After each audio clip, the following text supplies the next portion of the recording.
The Krathene fleet appeared at the edge of Earth's solar system without warning. 20 warships, the last remnants of the once mighty Dominion. Every sensor in human space screamed alerts. The nightmare scenario was happening. Admiral Chen was on the orbital defense station when the alarm sounded. She looked at the tactical display and felt ice run through her veins. The Krathene fleet was already accelerating toward Earth at maximum speed. "How long until they reach us?" she demanded. 10 hours, Admiral. Maybe less. And our defensive fleet?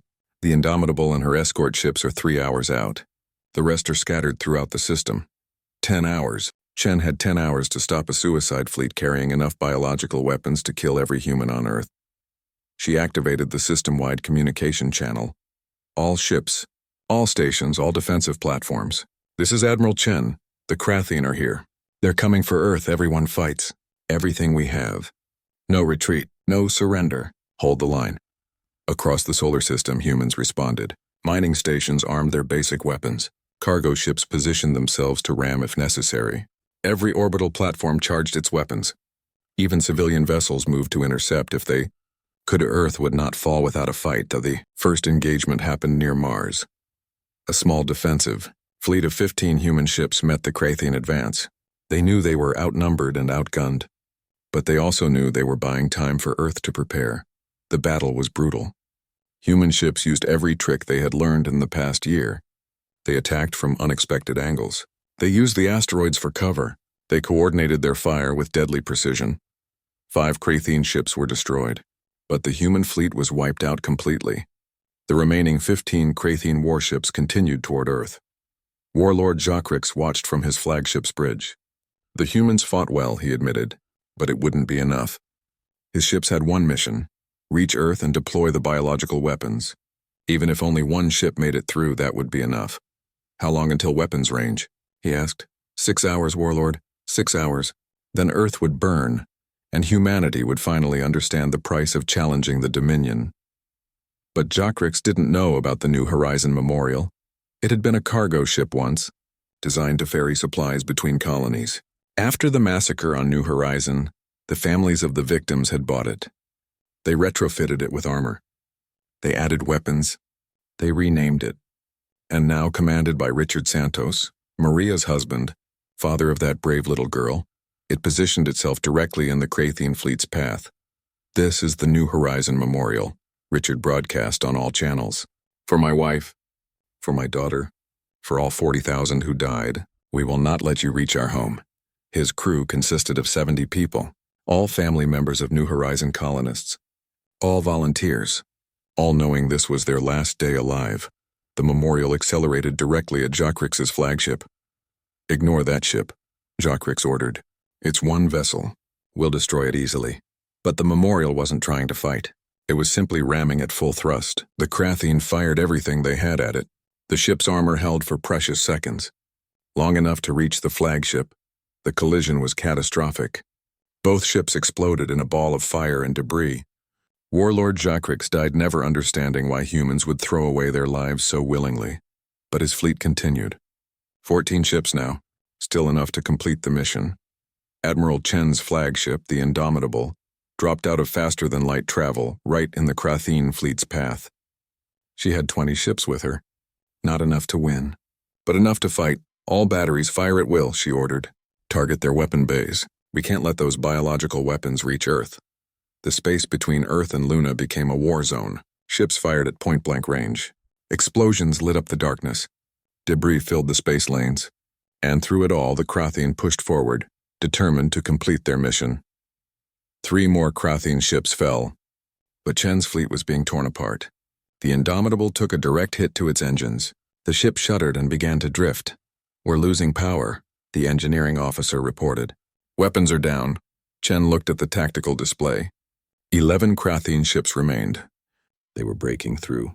Earth was 40 minutes away. Her fleet was destroyed. She had failed. Then the reinforcements arrived. Ships appeared from every direction, not military vessels. Civilian ships, cargo haulers, passenger liners, mining vessels. Thousands of them. Every human ship in the solar system was converging on the Krathene fleet. They couldn't win in a straight fight, but they could slow the enemy down. They could sacrifice themselves to buy time, and they did. A passenger liner rammed a Kratheen warship at full speed. A mining vessel deployed its ore collection nets to tangle enemy engines. A cargo ship filled with fuel cells detonated itself next to two enemy vessels. It was carnage. Thousands of humans died in those desperate minutes. But they were buying time for the main defense grid around Earth to prepare. The Kratheen fleet, now down to 7 ships, reached Earth's orbital space. But they were battered, damaged, and now they faced the planet's massive defense platforms. The platforms opened fire with everything they had.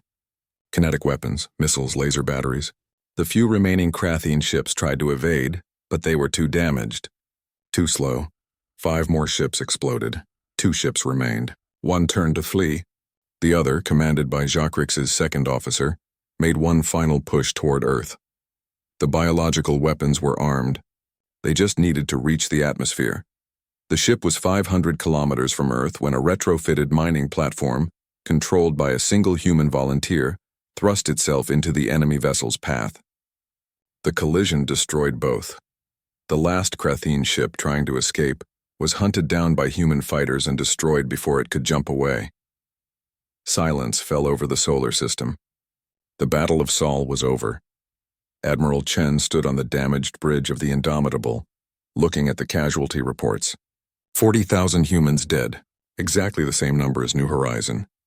The debt had been paid in Earth's own blood, but Earth had survived. In the following weeks, the truth became clear. The Kratheen Dominion was finished. Their fleet was gone. Their leadership was dead. Their supply lines were destroyed. What remained of their empire simply collapsed. Worker worlds declared independence. Military outposts surrendered to Council forces. The 70-year war was over. The Galactic Council wanted to celebrate. But when they contacted Admiral Chen, her response was cold. We're not celebrating. 40,000 humans on New Horizon. 40,000 more who defended Earth. 80,000 dead because you couldn't handle your own war. Don't ask us to party with you. Ambassador Velthar traveled to Earth one final time. He met with Admiral Chen and Dr. Okonkwo in a memorial garden built for New Horizons victims. 40,000 trees, one for each colonist. What will Earth do now? Velthar asked quietly. We're rebuilding, Chen said. But we're also making sure this never happens again. How? Earth is establishing a peacekeeping force, Dr. Okonkwo explained. We're requiring that the Council rewrite their conventions of warfare. Civilians are off limits, always, no exceptions. And if someone violates these rules, then they get our full attention, Chen said flatly. We're not joining the Council as equals. We're restructuring it. Co-leadership, new rules. Real consequences for violations. Velthar looked at the human leaders. They were tired, scarred, changed by the war. But they were also determined. The Council won't accept. Yes, they will, Chen interrupted. Because the alternative is having no human protection when the next threat appears. And trust me, Ambassador, this galaxy needs predators like us. You just don't want us as enemies. Velthar couldn't argue with that. The Council agreed to Earth's terms. They had no choice. Humanity had proven that they were the galaxy's most effective warriors. Better to have them as reluctant allies than angry enemies. 5 years later, peace had settled over the galaxy. The former Kratheen worlds were being rebuilt under Council supervision. War tribunals were held for those who had committed atrocities. Reparations were paid, and on Earth, life slowly returned to normal. Dr. Marcus Okonkwo stood in a classroom at Earth's first interspecies university. Young humans and aliens studied together, learning about history and culture and science. Today's lesson was about the human Kratheen War. A young Asiri student, Velthar's grandchild, raised her hand. Professor Okonkwo, are humans really the most dangerous species in the galaxy? Marcus considered the question carefully. He thought about the nightmares he still had, about the people who had died, about what humanity had become during the war. No, he said finally. We're the most reluctant. Every species can be pushed to violence, but humans remember why we fight. We understand the cost. We carry that burden so others might not have to. He looked out the window at the memorial garden, 40,000 trees swaying in the wind. The galaxy learned not to wake the sleeping predator, he continued. But humanity learned something more important. Once awakened, we can never truly sleep again. So now we stand watch, not because we want to, but because someone must. And we're willing to be the monsters in the dark so others can live in the light. The classroom was silent. The students understood. The war changed after the first year. The Kratheen Dominion was no longer expanding. They were barely holding their territory. Their forces were spread thin, trying to defend both their core worlds from human attacks and their front lines against the Council. It wasn't working. Admiral Chen stood in her command center studying the latest intelligence reports. Dr. Okonkwo stood beside her, now officially her chief strategic advisor. The scientist had become something else during the war, something harder. "We've confirmed the location of the Kratheen command structure on Vorgath," Marcus said, pointing at the holographic display. 17 high-ranking military leaders, including Jacques' second-in-command. "How many civilians on that world?" Chen asked. "About 200 million, mostly workers and their families." Chen was quiet for a moment. A year ago, that number would have given her pause. Now she just nodded. "Prepare a strike team. I want those commanders eliminated." "Admiral," one of her officers spoke up hesitantly. "That's an assassination mission. The Council considers those—" "I don't care what the Council considers," Chen said flatly. "The Kratheen leadership needs to understand they're not safe anywhere. Send in the ghosts." The ghosts were something new. Special operations soldiers trained for infiltration and assassination. They used technology adapted from the Retribution's stealth systems. They could move through enemy territory nearly invisible, and they never left survivors who could identify them. 3 days later, the ghosts landed on Vorgath. There were 12 of them, led by Captain Sarah Kim. They moved through the underground tunnels of the Kratheen city, avoiding patrols. Their armor made them almost impossible to see. Their weapons were silent. They reached the command bunker at midnight local time. Kratheen guards stood watch, but they never saw the humans coming. The ghosts killed them without a sound and entered the facility. Inside, 17 Kratheen commanders were sleeping in their chambers. The ghosts went from room to room, methodically eliminating each target. No alarms, no warnings, just silent death. They left one commander alive, barely. As he lay dying, Captain Kim leaned close and whispered in perfect Kratheen dialect, "Remember New Horizon." Then they vanished into the night. By morning, the entire Dominion military command structure was in chaos. 17 senior officers dead, killed in a supposedly secure bunker. No one knew how the humans had done it. But the message was clear. Leadership positions were now death sentences. Warlord Jacques increased his personal security tenfold. He moved his command center every few days. He slept in different locations. He trusted no one. The humans had made him paranoid, and he hated them for it. But the assassinations continued. Human special forces struck again and again. Sometimes they killed commanders. Sometimes they destroyed communication hubs. Sometimes they simply caused chaos and disappeared.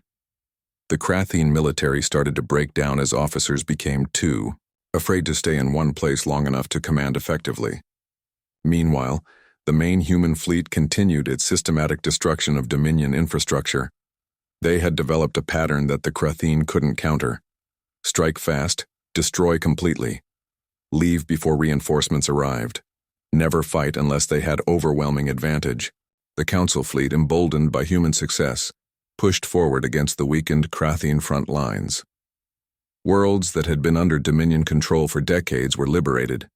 Species that had been enslaved were freed. The 70-year war was finally turning in the Council's favor. But it wasn't the Council winning. Everyone knew it. Earth was breaking the Dominion's back, and the Council was just following behind. Vilthar tried one more time to coordinate with Admiral Chen. He contacted her ship directly. "Admiral, the Council wishes to plan a joint operation. We believe that together we can—" "No," Chen said simply. "But Admiral, with coordination we could—" "Ambassador, let me be very clear," Chen interrupted. "This is not your war anymore. This is Earth's war. We're not fighting for the Council. We're not fighting to liberate worlds or restore order. We're fighting to make sure everyone in this galaxy understands what happens when you attack humanity." "You're winning," Velthar said. "The Dominion is collapsing. You can stop now. Show mercy. Prove that Earth is better than—" New Horizon got mercy, Chen said coldly. All 40,000 of them. They were peaceful colonists, artists, scientists, children. The Krathene showed them exactly what their mercy looks like. So no, Ambassador, we're not stopping. Not until the debt is paid. The communication ended. Velthar sat in his quarters feeling deeply troubled. The humans were winning, but at what cost? They had become exactly the kind of brutal force the galaxy feared. Dr. Okonkwo received a private message from Velthar later that day. Marcus, please. You're a scientist, a reasonable man. Can't you convince your military to show restraint? Marcus looked at his old friend's image on the screen. You want to know something, Velthar? I have nightmares now. Every night. I dream about the people we've killed. The Krathene soldiers who were just following orders. The workers on those agricultural worlds. All of them dead because of strategies I helped develop. Then why continue? Because I also dream about my niece, Marcus said quietly. She was 8 years old on New Horizon. I dream about her last moments, about how scared she must have been.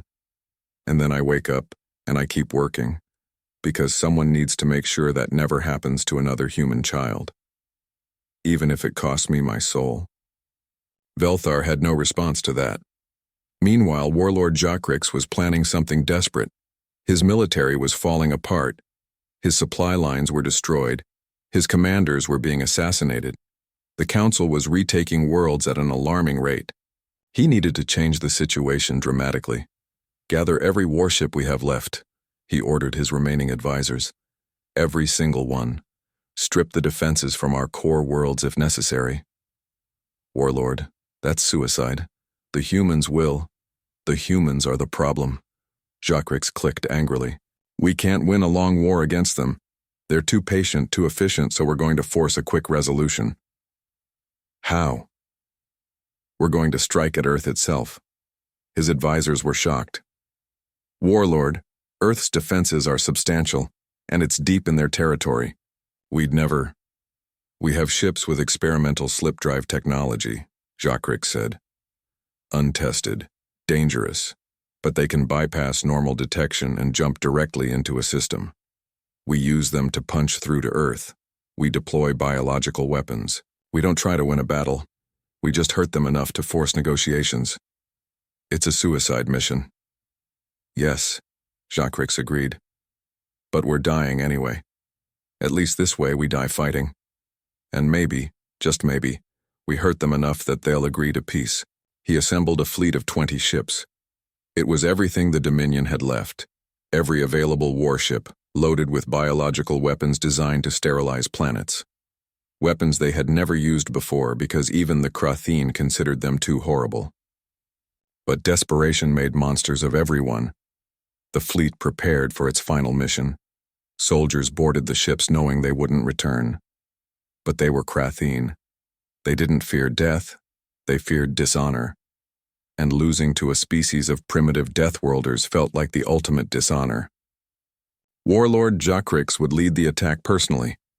If he was going to die, he would die fighting the species that had destroyed his empire. On Earth, Admiral Chen received intelligence about unusual Krathene fleet movements. Dr. Okonkwo analyzed the data, and his face went pale. Sarah, they're gathering everything, every ship, and they're loading biological weapons. Where are they going? I don't know, but if I had to guess.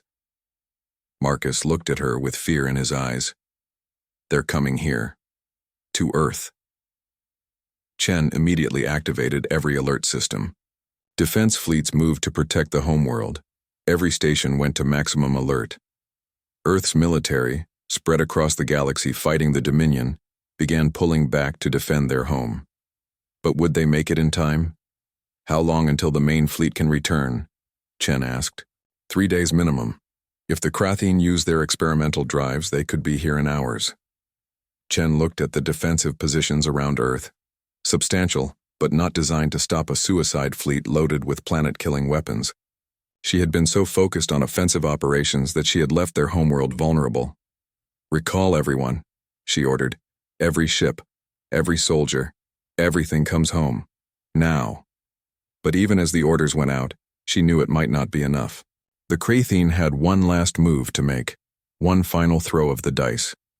And if they succeeded, if even one of those ships reached Earth's surface with its biological payload, humanity would face the same fate as New Horizon, only on a scale of 22 billion instead of 40,000. Warlord Jacques stood on the bridge of his flagship, watching his fleet prepare for the jump. Around him, his warriors were silent. They knew this was the end, but they would make it a glorious end. All ships report ready, Warlord, his communications officer announced. Good, Jacques said. Activate the slip drives. Target, Earth. Make them remember why we are called the Dominion. The fleet vanished in a flash of strange energy. When they reappeared, they would be in humanity's home system, and then the galaxy would see who truly ruled. The UESS Retribution was a small ship by warship standards. It carried no troops. Its weapons were minimal, but it had one feature that made it unique. It was nearly invisible to sensors. Human engineers had spent years studying Krathene detection systems, and they had built a ship designed specifically to avoid them. Captain James Rodriguez commanded the Retribution. He was 40 years old, a veteran of Earth's small conflicts in their own star system. His sister had lived on New Horizon. She had 3 children. Had, past tense now. We're entering Krathene space, his navigator reported. All stealth systems active, Rodriguez ordered. Maintain silence protocols. We're ghosts from here on out. The ship slipped deeper into enemy territory, past patrol fleets, past sensor networks, past defensive stations. None of them detected the small human vessel. The Krathene had never needed to worry about stealth before. Most council species couldn't develop the technology, but humans had been fighting each other for thousands of years. They knew how to hide. 5 days later, the Retribution reached its target, the Krathene capital system. Dozens of military installations orbited the homeworld. Thousands of ships moved between planets. It was the heart of the Dominion. Rodriguez looked at his crew. 15 people, all volunteers. All had lost someone on New Horizon. Send the message, he ordered. Every communication channel in the Krathene capital system suddenly activated. The same message played in every dialect of their language. You taught us that neutrality is weakness. We thank you for the lesson. Now we will teach you why our ancestors feared the dark. Alarms screamed across the Dominion fleet. How had someone hacked their communications? Where was the signal coming from? Ships scrambled to find the source. They found the Retribution 3 seconds before it struck the orbital military academy. The ship had accelerated to 90% the speed of light. When it hit the academy, the kinetic energy was unimaginable. The explosion vaporized the entire structure. Debris shot out in all directions, destroying 6 nearby stations and damaging dozens of ships. Thousands of Krathene warriors died instantly. It wasn't a strategic target. The academy trained officers, but losing it wouldn't cripple the Dominion military. But that wasn't the point. The point was the message. Nowhere is safe. Warlord Jacques received the report in his command center. He stared at the holographic display showing the destruction. A human ship had penetrated to the capital. Impossible, except it had happened. How did they get through our defenses? He demanded.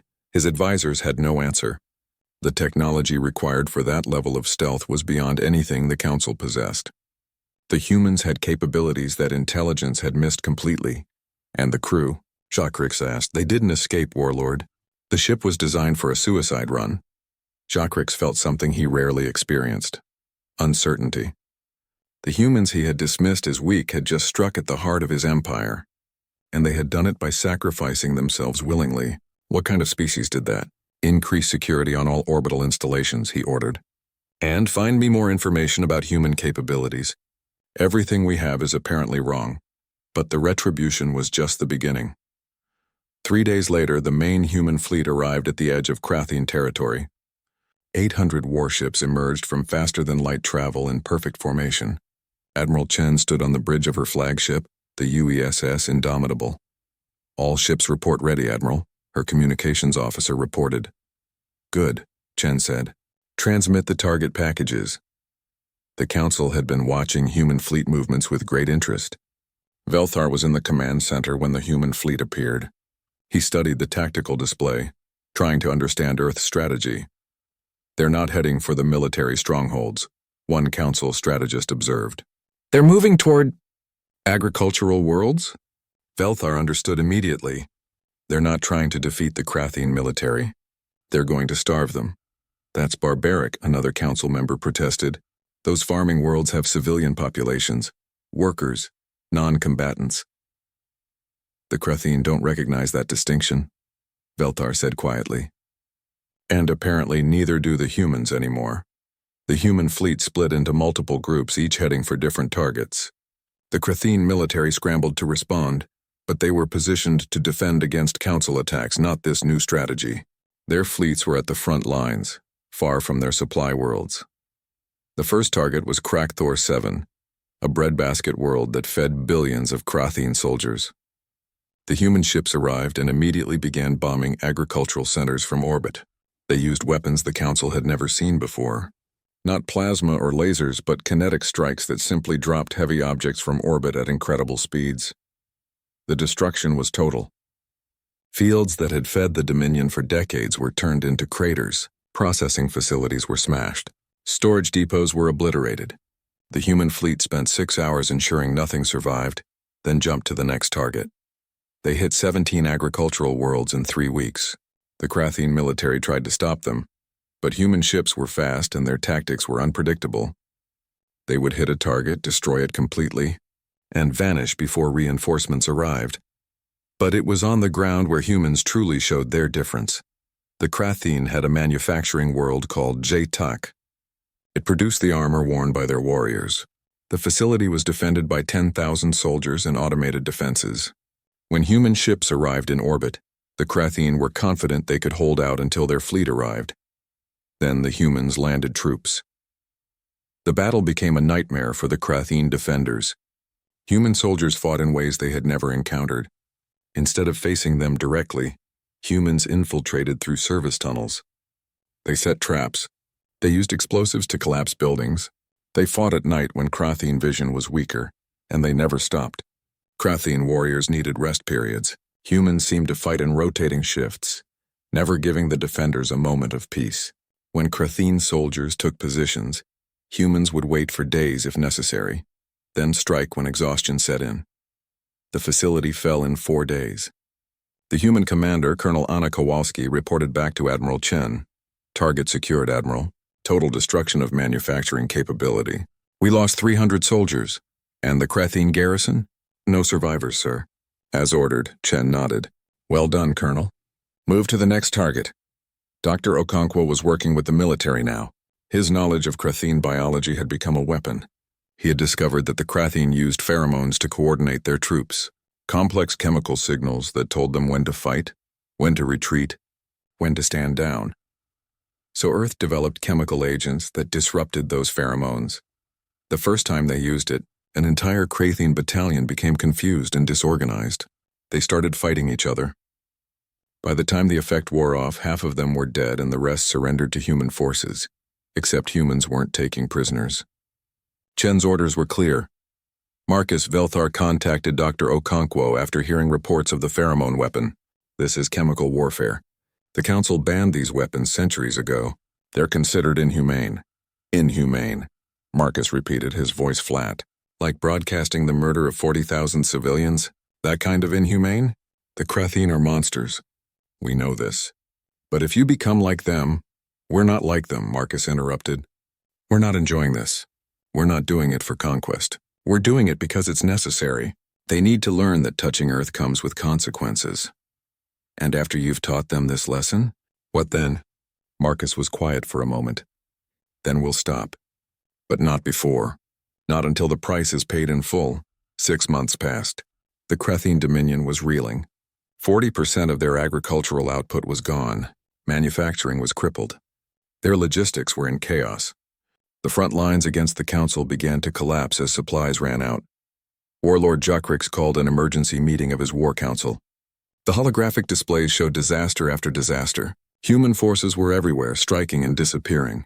His military couldn't protect everything. We must negotiate, one advisor suggested. Offer reparations, territory, whatever they want. No, Jokrix said. We are Krathine. We do not beg. Then what do we do, Warlord? Jacrick studied the tactical display. The humans were methodical, efficient. They weren't just fighting a war. They were systematically destroying the Dominion's ability to function. Contact the human leadership, he ordered. Offer to discuss terms. The message reached Admiral Chen 2 days later. She read it carefully, then composed her reply. It was brief. New Horizon had 40,000 citizens. When your death toll reaches 40,001, we'll discuss terms. She sent it back without waiting for approval from Earth's government. They trusted her judgment completely. When Jacrick received the reply, he realized his mistake. The humans weren't interested in victory. They wanted revenge. They wanted to make the Dominion pay for what had been done. And they would keep killing until the price was met. For the first time in his long career, Warlord Jacrick felt something close to fear. The galaxy watched in horror and fascination. The Council had fought the Kratheen for 70 years and barely held them back. New Horizon was beautiful that morning. The planet's sun rose over fields of crops that fed the small colony. Children walked to school along paths lined with trees from Earth. Scientists prepared for another day of research. Artists worked in their studios. Life was simple and good. Nobody saw the Kratheen fleet until it was too late. 20 warships dropped out of faster-than-light travel at the edge of the system. They didn't announce themselves. They didn't make demands. They simply accelerated toward the planet at maximum speed. The colony's defense system was basic. 4 automated weapon platforms and a handful of defensive satellites. They were designed to handle pirates or small raiders, not a military fleet. The platforms managed to fire exactly 3 times before the Kratheen destroyed them all. On the colony's main street, alarms started screaming. This is not a drill, the emergency system announced. All citizens proceed to emergency shelters immediately. This is not a drill. Maria Santos grabbed her 6-year-old daughter's hand and ran. She was a botanist, not a soldier. She had come to New Horizon to grow things, to build a life far from Earth's crowded cities. She had never imagined she would need to run for her life. The first Kratheen landing ships hit the ground before most colonists reached the shelters. The insectoid warriors poured out, their weapons firing indiscriminately. They weren't trying to capture the colony. They were killing everything that moved, and they were broadcasting it all. Every channel in the galaxy suddenly showed the same feed. The Kratheen made sure everyone would see this. Council species watched in horror. Neutral planets watched in fear. And Earth watched in growing rage. The massacre lasted 14 hours. The colonists fought back with whatever they had. Farmers used hunting rifles. Security officers used their sidearms. Scientists threw chemicals that burned through Kratheen armor. But there were only 40,000 humans against a force designed for extermination. The outcome was never in doubt. Admiral Chen was in a meeting when the first reports came in. Someone ran into the room, their face pale. "Admiral, you need to see this now." The holographic display activated. Chen watched as Kratheen warriors methodically destroyed her people. She watched children running. She watched parents trying to protect their families. She watched the defense forces make their last stand at the main shelter, buying time for civilians who would never make it to safety anyway. Her face remained calm, but everyone in the room could see her hands shaking. On New Horizon, Maria Santos made it to a shelter with her daughter. They huddled in the dark with 200 other colonists, listening to the sounds of battle above them. The shelter's walls were thick, designed to protect against radiation and storms. For a while it seemed like they might survive. Then the Kratheen brought plasma cutters and simply burned their way inside. Maria held her daughter tight as the wall began to glow red from the heat. She pulled out her communication device and activated it one last time. The signal would reach Earth, but it would take days. She wouldn't live long enough to know if anyone received it. "This is Maria Santos on New Horizon," she whispered into the device. Her daughter was crying but trying to be quiet. "So brave. If anyone receives this, if Earth receives this, tell them we loved our home. Tell them we tried.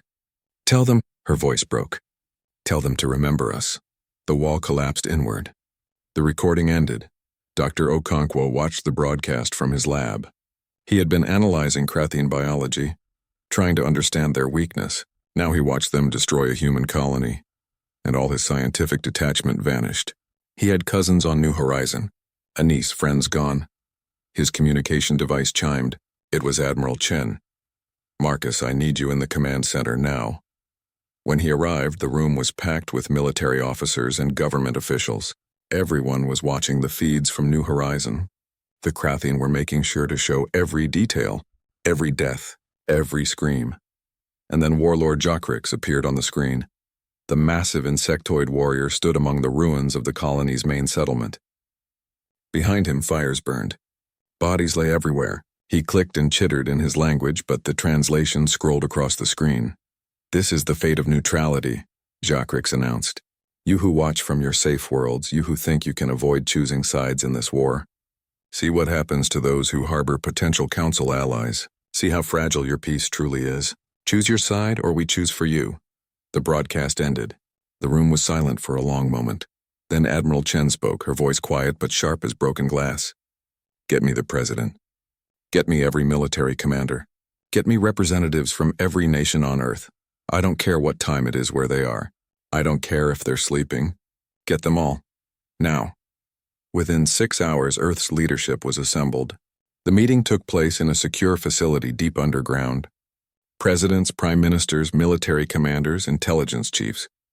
People who normally argued about everything.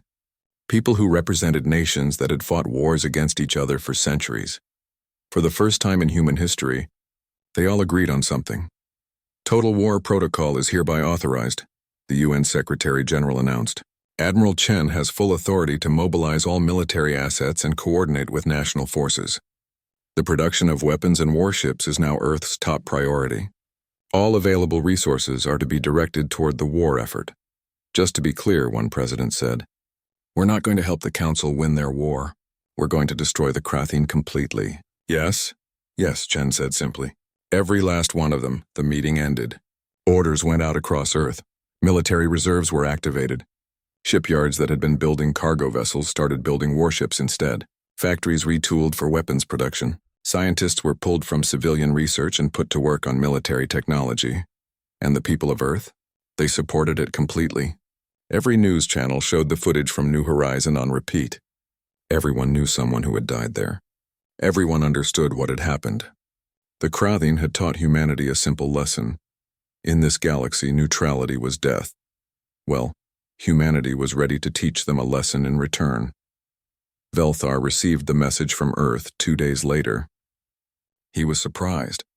He had expected Earth to finally join the Council, to coordinate their efforts against the Dominion. Instead, Admiral Chen sent a simple statement. "Earth is no longer neutral. We will engage Krathian forces wherever we find them. We do not require Council assistance or oversight. Stay out of our way." Velthar immediately tried to contact Chen, but his messages went unanswered. He reached Dr. Okonkwo instead. "Marcus, what is happening? Is Earth joining the Council forces?" "No," Marcus said. His voice was cold, empty of the warmth Velthar was used to. "Earth is going to war. But not your war. Our war. I don't understand. The Krathian are the enemy of—" "The Krathian killed 40,000 humans," Marcus interrupted. "They broadcast it for everyone to see. They wanted to send a message. Well, they sent it. And now we're going to reply. But you'll need to coordinate with Council forces. You'll need our intelligence, our supply lines." "Ambassador, I say this with respect," Marcus said. "Earth has been watching this war for 70 years. We've studied every battle. We know every tactic. We've analyzed every weakness in both Council and Krathian strategies. We stayed neutral because we were learning. Now we're done learning." Velthar felt a chill run through his body. "What exactly is Earth planning?" "You wanted to see what humans do when we fight," Marcus said. "You begged us to join your war. So now you're going to see. But I warn you, Ambassador, you might not like what you witness. We're not going to fight like the Council. We're going to fight like humans." The communication cut off. Velthar sat in his quarters trying to process what had just happened. He had wanted Earth's help. He had begged for it. But now, hearing the tone in Marcus's voice, seeing the cold rage that seemed to radiate from Earth itself, he wondered if he had made a terrible mistake. On Earth, the mobilization continued. Admiral Chen stood in the command center, watching as fleet after fleet assembled in orbit. 2 million soldiers, 800 warships, weapons that most of the galaxy had never seen. All of it prepared in just 2 weeks. Someone handed her a data pad showing the first target selections. Chen studied them carefully. The Kratheen had military strongholds throughout their territory, heavily defended worlds that would be costly to attack. She ignored all of them and pointed at different targets instead: agricultural worlds, manufacturing centers, logistics hubs, the weak points that kept an empire running. "We're not going to fight them head-on," she explained to her staff. "We're going to starve them. Break them. Make them understand that they made a mistake when they touched New Horizon." "Admiral," one officer asked hesitantly, "what about prisoners?" "Rules of engagement." Chen looked at him. Her eyes were empty of mercy. "No prisoners," she said. "No mercy.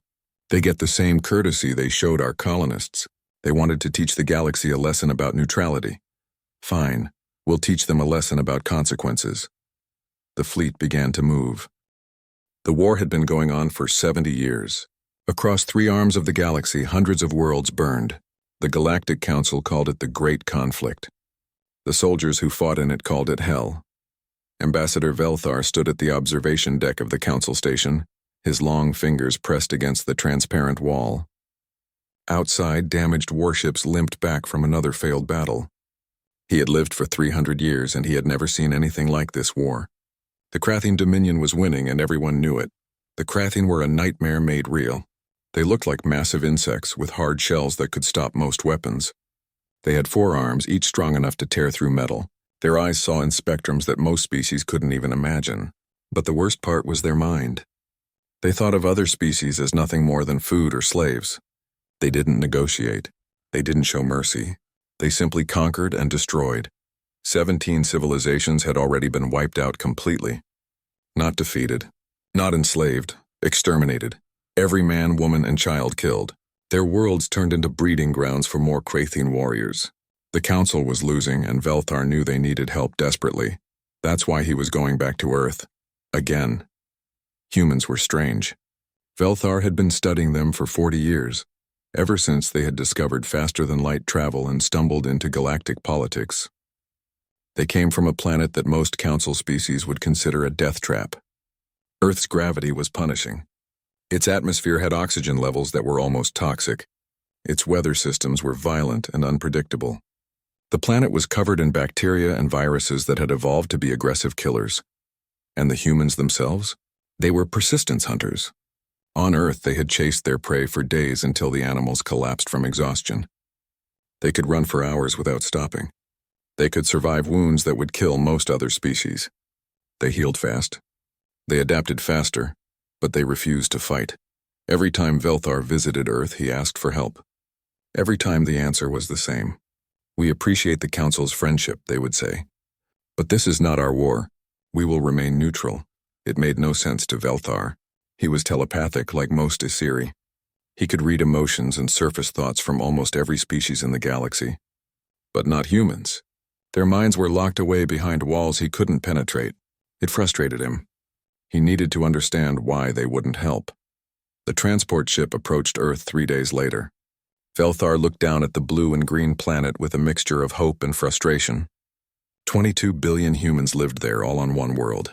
They had a few stations in their star system, some mining operations on their moon and nearby planets, but they kept most of their population home. It seemed foolish to him. One asteroid strike could damage their entire species. But then humans seemed to do many foolish things. Admiral Sarah Chen met him at the orbital station. She was a short woman by human standards, with dark hair cut close to her head and eyes that seemed to measure everything they saw. She wore a military uniform covered in symbols that Velthar had learned to recognize as marks of honor and rank. "Ambassador," she said, her voice polite but cold. "Welcome back to Earth, Admiral Chen," Velthar replied. "Thank you for meeting with me again. I'm afraid I bring dire news." They walked through the station's corridors. Humans moved around them, busy with tasks that Velthar didn't fully understand. He noticed that many of them looked at him with curiosity but not fear. Humans seemed to fear very little, he had observed. In the conference room, Chen sat across from him. A holographic display showed the current state of the war. Red zones marked Kratheen territory. It had grown significantly since Velthar's last visit. The Dominion destroyed the Kelthar homeworld last month. Velthar said quietly, 4 billion souls. Gone in 3 days. The Council fleet couldn't arrive in time. Chen's face remained neutral, but Velthar saw her hands tighten slightly on the table. "I'm sorry for their loss," she said. "We need Earth's help," Velthar said, not for the first time. "Your species has advantages. You come from a harsh world. You fought wars among yourselves for thousands of years. You understand violence in ways that most Council species don't. We can offer you technology. Territory, a seat on the Council leadership." "No," Chen said simply. "Admiral." "Please, Ambassador, we've had this conversation 6 times now." Chen leaned forward. "Earth's position hasn't changed. We have 22 billion people to protect.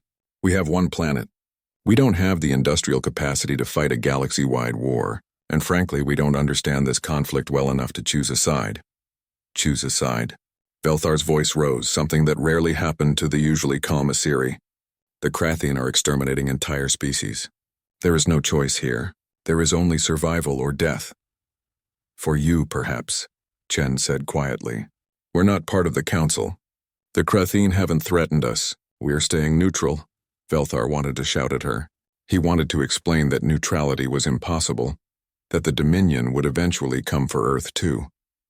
But he had learned that humans responded poorly to emotional arguments. They seemed to value cold logic above all else. "What if I told you that we're losing?" he asked instead. "That within 10 years the Dominion might control half the galaxy?" "Then I would say that's unfortunate," Chen replied.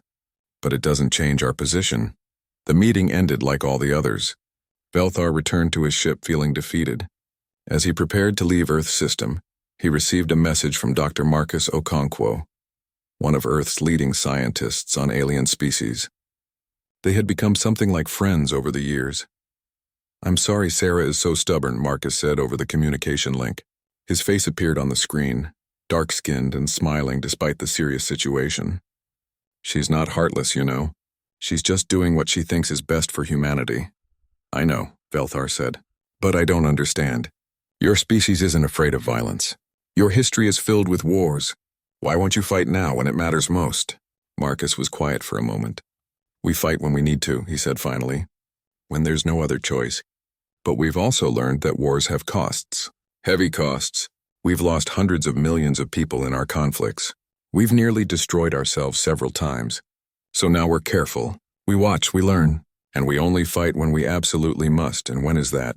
Velthar asked. Marcus's smile faded. "When someone makes it personal." Velthar didn't understand what that meant. He said goodbye and started his journey back to Council space. Behind him, Earth continued its peaceful existence, pretending the galaxy's war didn't concern them. But far away, in the dark heart of Krathian space, Warlord Jakrix was studying reports about humanity. He sat in his command chamber, his forearms manipulating holographic data streams. His advisors stood at attention, waiting for him to speak. "These humans," Jakrix clicked in the Krathian language. "They refuse to join the Council. They remain neutral." "Yes, Warlord," one advisor responded. "Intelligence suggests they are weak. One planet. Limited fleet. Primitive weapons compared to Council standard." Jakrix studied the data more carefully. Humans came from a harsh world. They were predators. Their evolution suggested they should be dangerous. Yet they refused to fight. It seemed like a contradiction. They're hiding something, Jakrix decided. Or they're cowards. Either way, they could become a problem later. The Council might convince them to join eventually. "What are your orders, Warlord?" Jakrix thought about the strategic situation. The Council was breaking. A few more victories and they would collapse completely. But loose ends bothered him. Potential threats bothered him. And humans, sitting neutral in their little corner of space, represented both. "We should send a message," Jakrix said, "to the humans and to anyone else who thinks neutrality will save them. Find me their weakest point. Find me something that will make them understand the cost of refusing to choose sides." The advisors bowed and left to carry out their orders. Jakrix returned to studying the human data. He noticed that they had one colony outside their home system, a small settlement called New Horizon. 40,000 humans, mostly families, scientists, artists, people building a peaceful life on a garden world. Perfect, Jakrix thought. Absolutely perfect. 3 months passed. Earth continued to refuse Council requests for aid. Admiral Chen watched the war from afar, her defense fleet staying close to human territory. Dr. Okonkwo continued his research on alien biology and culture. Velthar made the rounds of other potential allies, finding little success. And on New Horizon, the colonists lived in peace, unaware that they had been chosen to deliver a message that would change the galaxy forever.